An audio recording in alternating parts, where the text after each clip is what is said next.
Hello, everybody. I'm John Henry, Executive Director of Both Sides of Conversation. Today, we are at the Stratford School with Rafiki Coalition. As some phenomenal young people behind me did a fundraiser for racial justice to help support community. So, with that being said, I want to introduce you to Miss Evelyn, and we're going to talk to these amazing young folks who put this project together.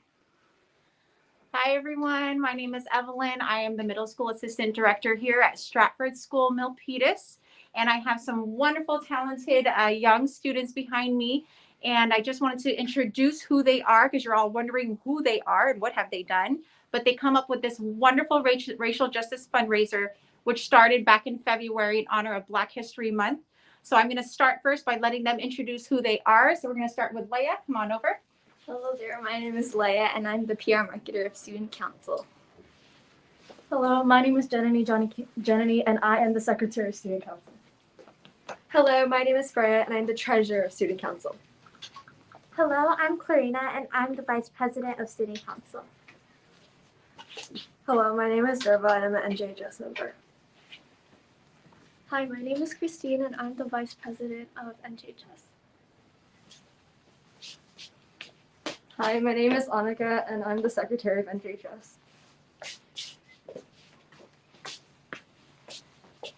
Hi, my name is Veronica, and I'm the President of NJHS. Hi, my name is Shavansi, and I'm a member of NJHS. Hi, my name is Alexander. I am the Treasurer of NJHS. Hi, my name is Daksh, and I'm the President of Student Council. So before we end introductions, I'd just like to give a quick background on the Rafiki Coalition, what we did, and why we chose to do it. So the Rafiki fundraiser was something that we did during the month of February, which is Black History Month, and we did it to honor people who are racially prejudiced and to help improve a lot of disparities that exist in today's culture and find a way which we could help.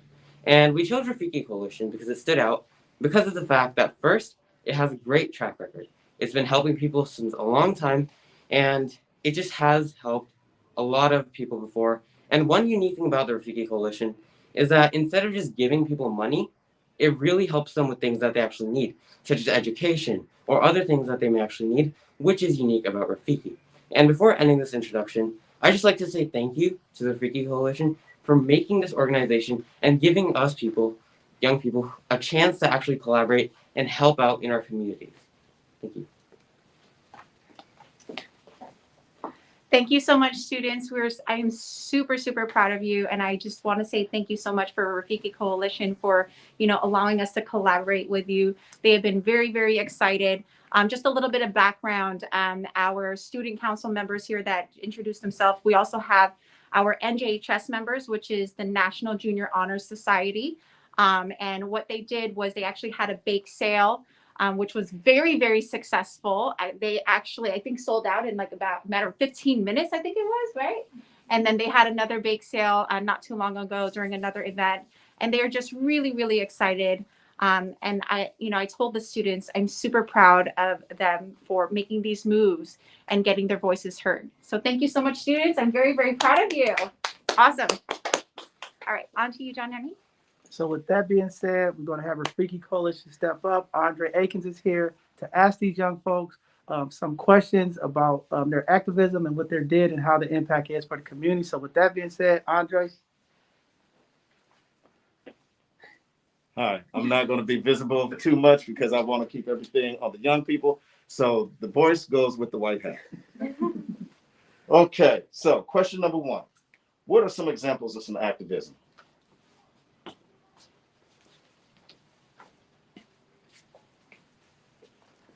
So in my opinion, activism is the practice of fighting for a cause you truly believe in order to make a change in society. Some examples of activism can be protests, boycotts, strikes, petitions, and social campaigns. Thank you very much. Well said. Well said. The next question. Can you name two types of social problems, and why do you think these problems exist? So one type of a social problem is racism, where one group is discriminated against or put at a disadvantage based on the color of their skin, not really the content of their character. And this is a really huge problem that we see in society today, despite the amount of like how modern we are. And this is an issue that really needs to be addressed. Thank you. Very well spoken. Very well spoken. The next question. Do you feel most people are part of the problem or part of the solution? Unfortunately, most people are part of the problem. There are several social difficulties that exist today, such as gender inequality and racism and more. And although we have seen improvement through advocacy and movements for these problems, everyone is still not part of the solution. People across the globe are still sharing offensive thoughts and beliefs, making them part of the problem. That they're still sharing offensive beliefs that conform to society's issues, making them part of the problem, which is saddening. This is exactly why organizations such as the Rafiki Coalition are significant, because they strive for the solution. Now that came from a young person who is observing the elders or the older people like myself, well, not like me, but aged like me, who are in charge of making these decisions, who are putting messages out, who are hiring, who are making decisions in terms of what's fair and justice. Spoken from the mouths of babies, you have young people who are saying that they believe that most people are part of the problem. So that is something to think about as we as adults turning this country over to them one day. Thank you for that opinion. The next question, which human rights have the highest threat? I think that the human right which is violated the most or which has the greatest threat is the basic human right of equality. Each person is entitled to be treated equally with equal respect. However, because of many, many years of deep-rooted prejudices against many people because of many different characteristics, we tend to discriminate and judge people instead of treating them equally like we ourselves want to be treated. So as we move forward as a society, we must aim to treat everyone with equal respect, just as we ourselves want to be treated. Thank you. The next question, this may be a little lengthy in a few parts. What is the most effective form of activism? What is marching? What is protest? And is going on strike and going on boycotting? So, long question. There are a lot of different ways to protest, but they should definitely be nonviolent so you do not harm innocent people.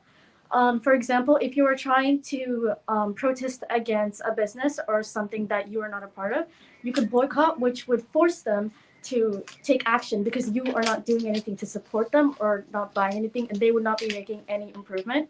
Workforce strike is where you strike against a place where you are a part of, and that would force them to take a part and take action because you're working there and you're not doing anything. And marching is where you march with a big group of people against the government, and that really helps make a change because the government needs to take the opinions of a large group of people. Before I go any further, and that was the last question, let me say that I am extremely, extremely proud and amazed on how, not that this is how you feel, because I believe that I believe the better in people rather than the worse, but how well organized and willing you are to do something about it. Because a lot of people will talk about it, a lot of people will think about it, but very few people do anything about it. So let me say, I am extremely proud, and you do my soul very well to know that there are young people who are about doing things rather than just imagining or hoping for things or falling into the status quo. So let me give you a hand, number one. And say thank you. On the behalf of Rafiki Coalition for Health and Wellness, the organization started at a time where it was addressing the concern of the disparity of AIDS in the African American community. And then over the years, the need or the emphasis have grown because the problem have become so complex in terms of the disparities within our community, and that there were so many things that needs to be addressed. Let me say, number one, that standing here with you, who are the future, you are the future teachers, you are the future congressmen, you are congresswomen, you are the future police officers. You are so many, you are going to be part of everything that makes this country and make this world work. Your perspective and what you're doing today will lend the foundation for hopefully a much better place than what we're going through now. So the work that we do is supported by the work and the things that you are doing and that you will be involved in one day. So you are Rafiki Coalition in a sense. Whether you've been there before or not has nothing to do with it. What it has to do with, again, is the actions that you are participating in now. And as long as you carry that with you and the willingness to do something, then this will turn to a much better place for when you are one day parents and when you are those older aunties and cousins, and that you have to give information, support, and resources to the young people or the younger generation, because people are going to come underneath you. And so, again, thank you very much for assisting Rafiki and holding us up. And if there's anything that we can do to assist you, we most certainly will. So just let us know how we can reciprocate and how we can help you, help all of us in our community, because we're all one community.